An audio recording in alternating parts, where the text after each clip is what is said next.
Hey everybody, Professor Moore here, and I have a question for you. Can you be a communist, an atheist, and a Christian at the same time? Well, for people like William Montgomery Brown, this was no problem, and he made the controversial argument that the only way to be a true Christian was to be a communist and an atheist. For people like Brown, you didn't need to believe in the Bible or a God to be a good Christian. All you needed to believe in was Karl Marx and the eventual victory of the working class. I first learned about Brown while I was doing research for my dissertation, and out of all of the radical figures that I encountered, he was by far the most memorable, and it is a sin that he is not more well known today. So let's change that and talk about a man that I am proud to call one of my heroes and inspirations. In 1884, at the age of 29, William Montgomery Brown became a bishop in the Episcopal Church in Ohio, and he faithfully preached the gospel for decades. However, in his late 50s, he read two books that changed his life and made him question his profession and his deepest held convictions. Those two books were The Origin of Species by Charles Darwin and The Communist Manifesto by Karl Marx and Frederick Engels. Darwin's On the Origin of Species is probably responsible for creating more atheists than any other book in history. It was this book that made atheists out of famous communists like Lenin, Trotsky, and Stalin, and it turned Bishop Brown into an atheist too.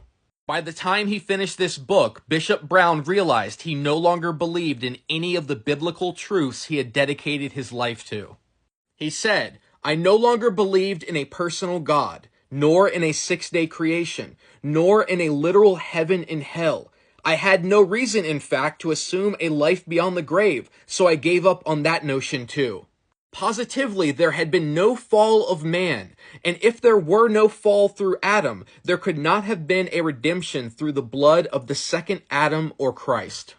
At first, Brown was terrified. He felt like he had lost the only religion he had ever known, and now there was nothing he believed in.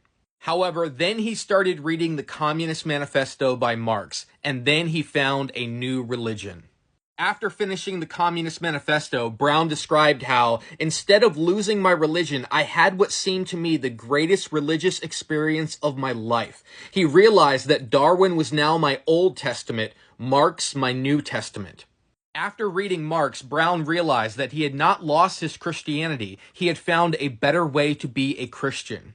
He said, instead of Marx destroying my Christian faith, he illuminated it as it had never been illuminated before. Brown discovered that Darwinism and Marxism constitute one gospel, the only true, comprehensive, and sufficient gospel which the world has ever had or can have, and there is no hope for the future of mankind except in it. Brown later said that it was Karl Marx who finally brought me to Jesus, and Jesus was nothing if not a revolutionist. He concluded that communism is for me the one comprehensive term which is a synonym at once of morality, religion, and Christianity. International communism is the greatest and holiest name which has ever been framed and pronounced. After much thought and reflection, Brown decided that his newfound communism did not negate his Christianity, but confirmed and enhanced it. Brown was still a Christian, he just no longer believed in any of the supernatural elements of Christianity.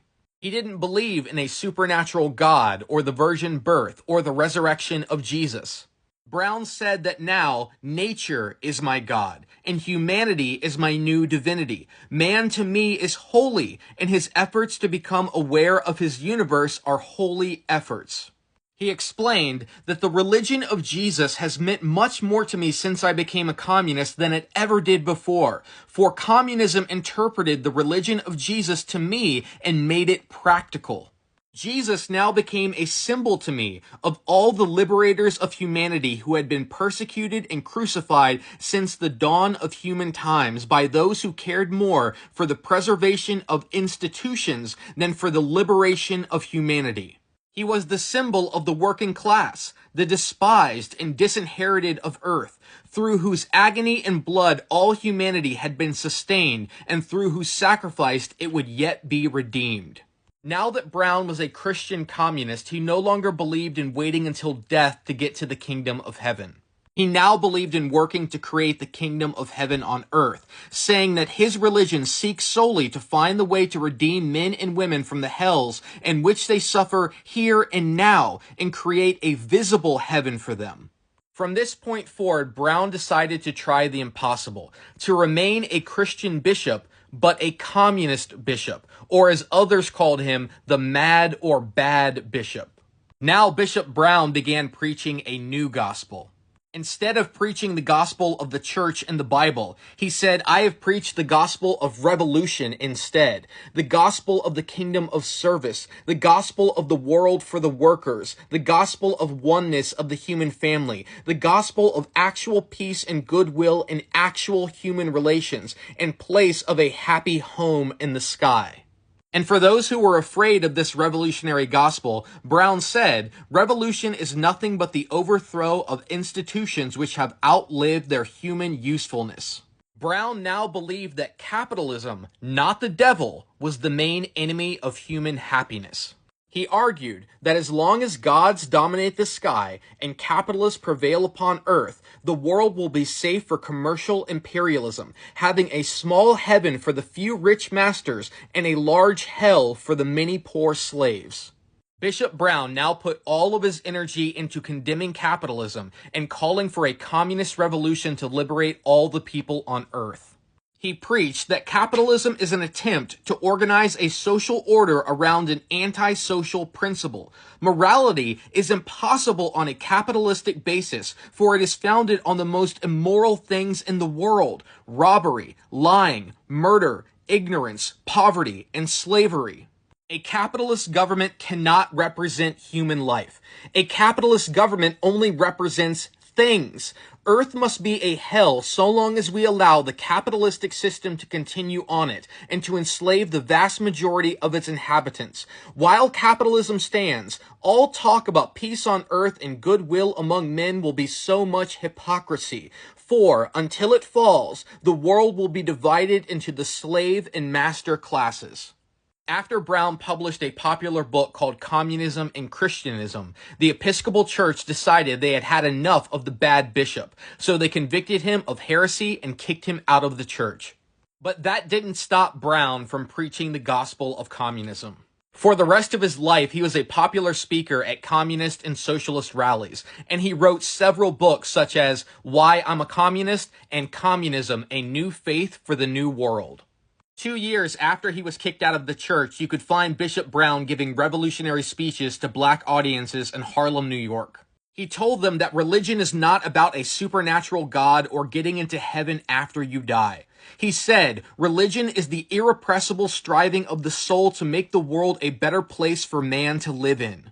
He told them, if I were still an Orthodox bishop, I should be shepherding you toward heaven while your salaries were not enough to pay your rent. But because I am a heretic bishop, I am trying to take your attention from heaven and hell for a few minutes that you may concentrate on conditions in Harlem and try to make it more like the heaven of which you have heard so much and seen so little.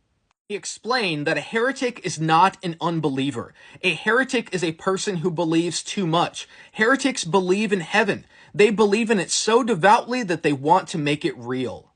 Bishop Brown dedicated his life to the idea that not only could you be a communist and a Christian at the same time, but that communism is the true modern form of Christianity. And I agree. If you want to learn more about the amazing life of the bad Bishop Brown, go to the Galleon History Center website where you can purchase all of his books, including his children's book, Teachings of Marx for Girls and Boys. At a time when life can sometimes feel hopeless and it feels like there's nothing sacred and nothing worth believing in, it would be wise to remember the words of Bishop Brown. He said, religion is not bound up with a God, a Bible, a church, a priesthood, or a creed. Religion is not a book. Religion is not a theory. Religion is a want, a desire, a longing, a determination, an effort to make the most of life. Religion is the conscious or unconscious desire and effort for life, more and ever more life.